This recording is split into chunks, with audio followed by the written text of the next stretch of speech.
गंगा मैया तुम्हारे शरीर को तो धुल सकती है और साधक को चाहिए अंतःकरण की पवित्रता, साधक को चाहिए अंतर हृदय की सफाई। गंगा केवल शरीर धुल देगी, पाप नहीं। जब मन की कुठरिया साफ नहीं फिर गंगा नहावे से का हुई। जब मन पवित्र नहीं है, अंतःकरण शुद्ध नहीं है, इंद्रियां बस में नहीं है, तो गंगा नहाने से कोई फायदा। अच्छा, गंगा पवित्र है, उनमें संशय नहीं, गंगा पवित्र है। क्योंकि आप हम लोग कोई भी कार्य करते हैं, अपवित्र होते हैं तो गंगा जल छिड़क के अपने आप को पवित्र करते हैं। गंगा पवित्र, इसमें कोई दो राय नहीं। अगर हम जीवों के अंदर इतने पाप भरे हैं, इतने अवगुण भरे हैं कि उन अवगुणों के सामने अब गंगा नालो शरीर धुल लो, अवगुण त्यागो नहीं, घर आओ फिर पाप की गठरिया बांधो और फिर चले जाओ गंगा मैया, फिर पलट आओ है गंगा सब पाप धो लेगी। तो राम तेरी गंगा मैली हो गई, पापियों के पाप धोते धोते। पहले तो गंगा मैया पाप धुलती नहीं है, और धुलती भी है तो जो जाएगा उसका धुल देंगे, और जो कभी नहीं गया तो उसका कल्याण कैसे होगा।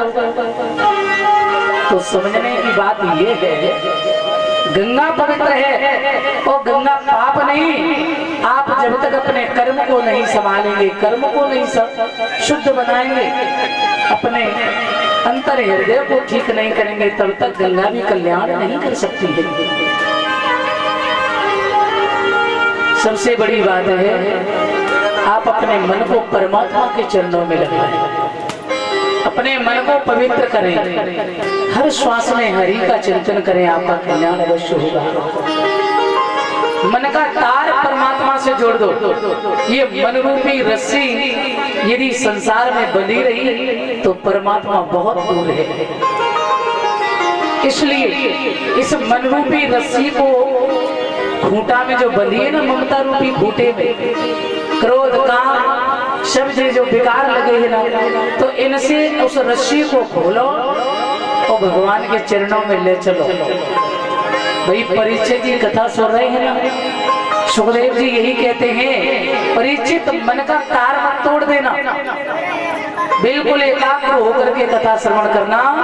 ये कथा आपका अवश्य कल्याण करेगी, बस मन परमात्मा के चरणों में रखना।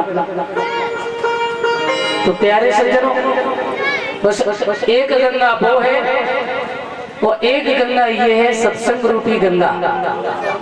उसमें यदि डूब गए तो मर जाओगे। हाँ, और इस गंगा में यदि डूब गए तो तर जाओगे। बस इतना अंतर है। ये तैराने वाली चीज नहीं है, ये अध्यात्म क्षेत्र का विषय है। कथा जो है, आप जब मन से सुनेंगे, अध्यात्म तौर से सुनेंगे, तत्व ज्ञानी बनकर सुनेंगे, तो ये कथा आपका कल्याण करेगी। और नहीं तो ये कथा जीवन में व्यथा भी बन जाती है। तो कथा को मन से सुनो, उसमें डूब गए तो मर जाओगे, और इसको यदि ऊपर ऊपर उड़ाते रहे ना, हाँ, तो कुछ नहीं मिलने वाला है। तो उसमें डूब गए तो मर जाओगे, और इसमें डूब गए, इसे यदि आपने मन से सुना, एकाग्र होकर के सुना सत्संग को, कथा को, तो समझ लो आपका तारण तरण हो जाएगा। इसमें डूब गए तो तर जाओगे। बड़े भाग्य से ये मानव देह परमात्मा ने हमें दी है। उसमें आने के बाद मुझे परमात्मा का बहुत बहुत शुक्रिया अदा करना चाहिए। सत्य तो ये है कि सुबह शाम जिस पार ब्रह्म ने इतनी सुंदर काया तुम्हें दी है, तो मेरे सज्जनों मानव जीवन दिया है। देखो, ये कथा देवताओं के लिए सुलभ नहीं है। जिस समय सुखदेव जी महाराज राजा परीक्षित को कथा सुना रहे थे, देवता लोग अमृत का कलश लेकर के आए, स्वर्ग अमृत, और बोले भगवान ये अमृत पान आप परीक्षित को करा दो, इनकी सर्प भय से मुक्ति हो जाएगी, और ये जो कथा अमृत है ना, ये आप हमें पान करा दो। हमारी संसार भय से मुक्ति हो जाएगी। ध्यान देना। तो उसी समय जवाब दिया है प्यारे, कथा तो तुम्हें सुना देता। जिस सुखदेव स्वामी ने काम और क्रोध दोनों का सर्टिफिकेट पास किया है, उस महासंत को, उस परम विरागी संत को भी एक बार क्रोध आ गया, अच्छा नहीं लगा। देवताओं, तुमने जो भागवत जी की तुलना स्वर्ग अमृत से की है ना, ये तुलना तुमने ठीक नहीं की है। कथा सुनाने में बुराई नहीं है, मगर कहाँ स्वर्ग अमृत और कहाँ श्रीमद् भागवत, ध्यान देना। स्वर्ग अमृत क्या है? हमने यहाँ दान किया, यज्ञ किया, और हमने यहाँ पुण्य जो कमाया, इसके बदले में हमें स्वर्ग मिला। और स्वर्ग में आप जानते हो इंद्र की अप्सराएं नृत्य करती हैं, तो खूब चकाचक व्यवस्था रहती है, एयर कंडीशन व्यवस्था होती है, और अंत में अमृत के थोड़े छींटे लगाए जाते हैं और कहीं सुई के नौ के बराबर मिलता है।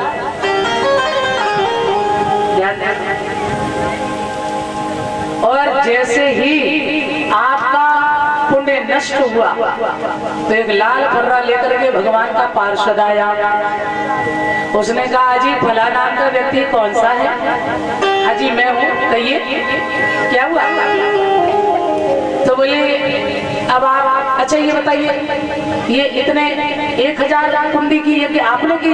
हाजी मैंने ही तो की, मैं ही तो हूँ। अच्छा, अरे वाह, आप तो बड़े धर्मात्मा हैं। इतना दान आपने किया? हाजी मैंने किया है। ये पुण्य आपने किया? बोले बिल्कुल मैंने किया है। अरे वाह, तब तो आप बहुत अच्छे हैं, बहुत अच्छे, इसीलिए आपको स्वर्ग मिला है।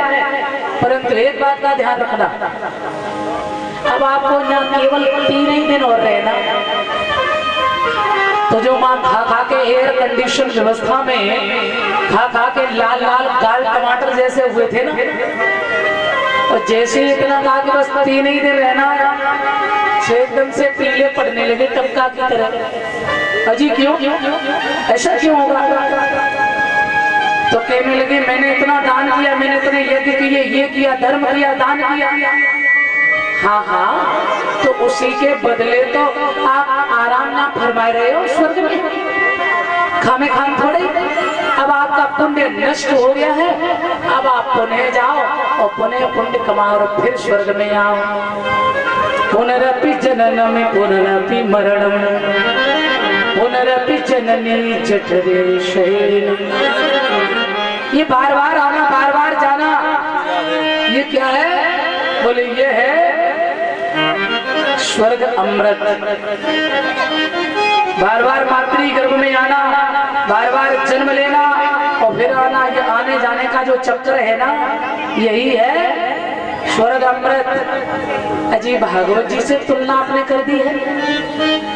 कहाँ मणि के समान श्रीमद् भागवत कथा, वो कांचा को मणिर्मान, मणि के समान भागवत जी, वो कांच के समान स्वर्ग का अमृत है।